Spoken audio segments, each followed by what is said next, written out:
welcome to the Ellen Noel Art Museum. I'm Annie Stanley, the educator, and normally this time of year we'd be preparing for a very special visit, our Fine Arts Connection tours, where every ECISD third grader comes to the museum for a special exhibition.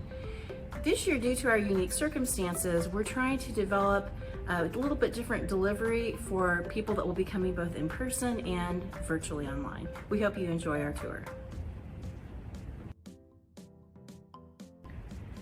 A normal in-person Fine Arts Connection visit would take about 90 minutes, allowing you to visit exhibits and have a hands-on art experience in the classroom. This year, we are offering taped tours of each gallery, along with pre- or post-visit activities that can be accessed from the museum's website at noelartmuseum.org, Museum from Home, Fine Arts Connection.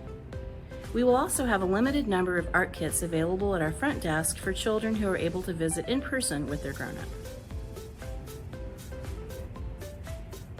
This gallery is host to BAM, It's a Picture Book, The Art of Graphic Novels, on loan from the Nickel, the National Center for Children's Illustrated Literature. It will be on view here at the museum until November 3rd. Our hours are Tuesday through Sunday from 12 to 5 and Thursday nights until 8. Admission is always free. So first of all, what is a graphic novel? Well, like it sounds, it's a book with many illustrations. They are similar to comic books but have more text or words than a normal comic book. The Nelda Lee Gallery hosts the work of 5 different artists and authors.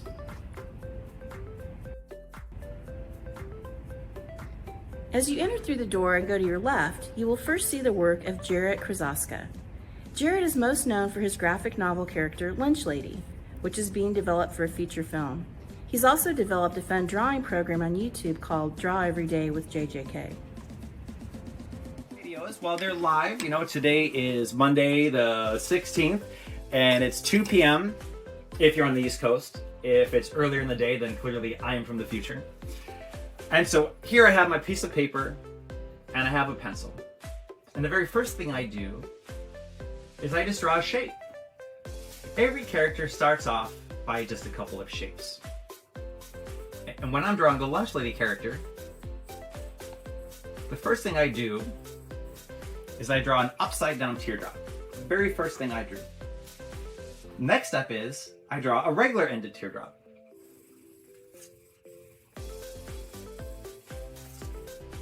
And that's going to become my character's head and torso. Now this is what you call a gesture sketch. A gesture sketch is just a very loose sketch in which you're trying to sort out the pose of the character, where their heads, arms, and legs will go. So I'm going to figure out where the character's legs go, and the reason why we draw a gesture sketch is so we can see if everything's fitting. Like, I didn't add a lot of details there, but I can already tell her torso is a little bit too long, and because her torso is so long, I'm running out of space. So I'm just going to erase real quick. And now I didn't spend a lot of time on that. So I'm not so concerned about losing all of that work that I put in sketching out all of the details. Okay. Torso's a little smaller. Make the head a little smaller. And now I'll figure out where the legs will go, where the arms will go. And there we have it. My gesture sketch, the pose. Now on top of this gesture sketch, I'm going to sketch out the details like the characters. Hair, facial features, clothes.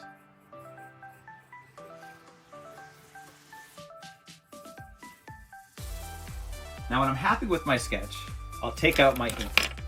Now what this is, I have a brush pen, but if you have a Sharpie, or if you just have a black marker, that will work too. But I like to draw with a brush. Now this is a brush pen, but I also sometimes will take a brush and dip it into ink. And the reason why I like drawing with a brush is because you get a very dynamic line when you draw with a brush. If you apply a lot of pressure, that line will be thick. If you apply just the slightest bit of pressure, that line will be thin. And with just the flick of your wrist, you're going to get a very dynamic line. Now, I'm lucky enough that I grew up to be an author and an illustrator.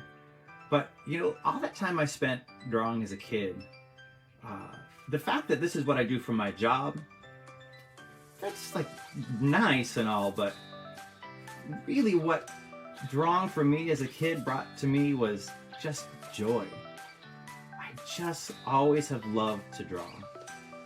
There's just something magical about making something out of nothing.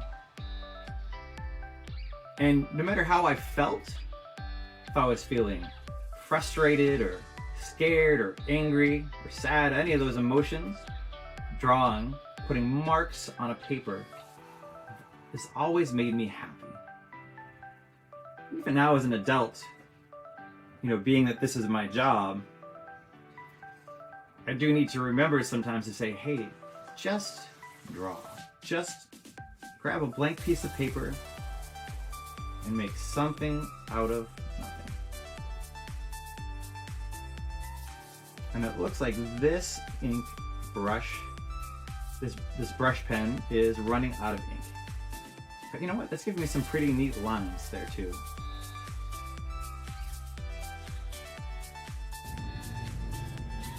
Next, we see the work of Lincoln Pierce.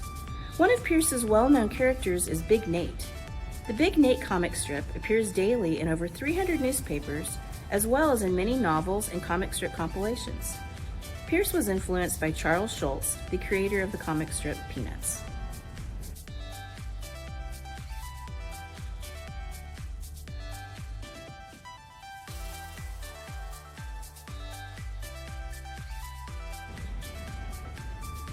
Mark Crilly, who grew up in Detroit, Michigan, has been drawing since he was a child. His best-known graphic novels are Brody's Ghost and Mickey Falls.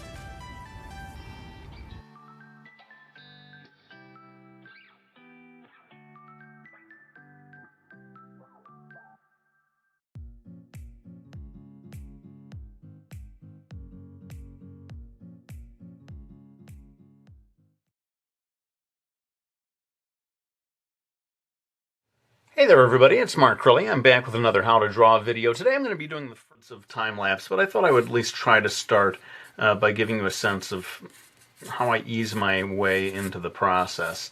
And just put down a few loose lines, giving myself a sense of where I intend to put this character, where his arms will be, and so forth. But I don't need to remain absolutely committed to anything at this stage. It remains fluid, and you can see how light I'm making all the lines, because indeed it may change quite a bit. I am going to have to get some sense of the perspective system, and that may mean coming up with some idea of where the horizon line is going to be. You know, I may put it here for now. That may change. And then those of you who know about perspective know that the lines begin to fan out generally in this kind of a direction. It's going to be a two-point perspective, though, so in a way the buildings will have a second face that where the lines go off in that direction. Again, keeping things very loose just as I begin the process here, making sure I leave space for the words. And I'll go ahead and do a little bit of this real time, and then I think I am going to have to finish it all off in time-lapse. Old man time-lapse. Gonna have to invite old man time-lapse over to help me finish the job. Anyway, I hope this gives you some sense of my process. Just to be clear, I don't mean to say that every comic creator does this or does anything even remotely like it. Everyone finds their own way. And that's why I think I'm going to call this video How I Make Comics rather than How to Make Comics. Truly, there is no one way. And I would encourage you to find your own way. But hopefully this, demystifies a little bit maybe the process. And I'm going to go ahead now in time-lapse and take us through to the final pencil lines. That's really going to be the end of this video. But next week we're going to take it all the way to completion with inks and gray toning and all that good stuff. Well, let's go ahead and finish up the final pencil lines.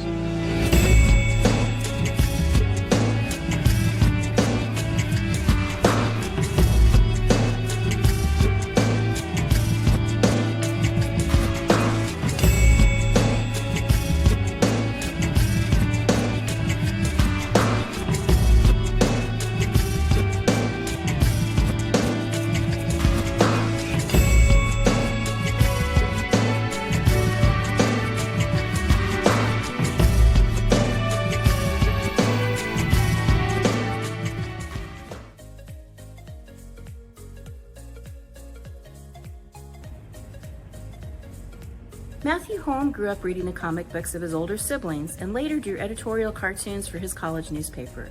His character, Baby Mouse, was one of the first graphic novel series written specifically for children. He works with his sister Jennifer, who does the writing while he does all of the illustrations.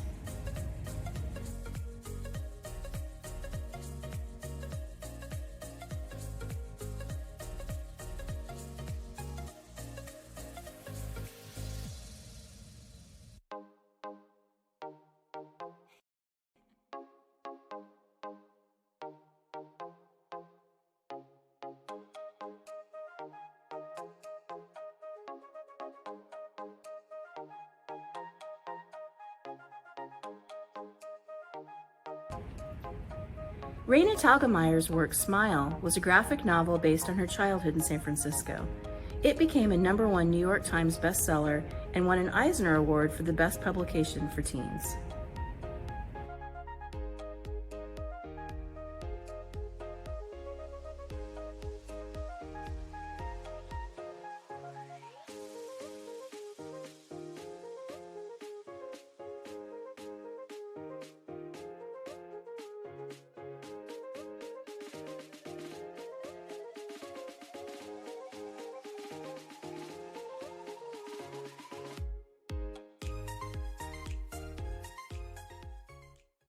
Hi, I'm Raina Telgemeier, the creator of Smile, Sisters, Drama, Ghosts, and Guts. I'm here in my home studio, and this is the desk I've created all of my graphic novels on. I'm going to share a little process with you today, so come and take a look. Emanata is the word for the symbolic icons, or little pictures, you sometimes see near a character in a comic. They are things that emanate from a character, and they are visual shorthand for feelings, thoughts, and internal states of being. Some examples are hearts, sweat beads, light bulbs, and common pieces of type, like question marks or exclamation points.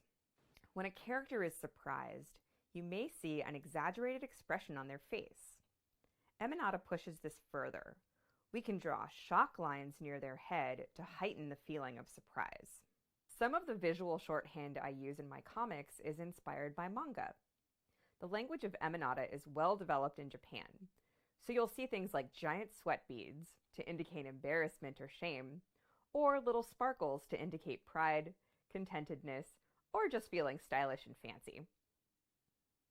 I hope this was fun and that you're even more excited about reading and maybe even creating graphic novels now.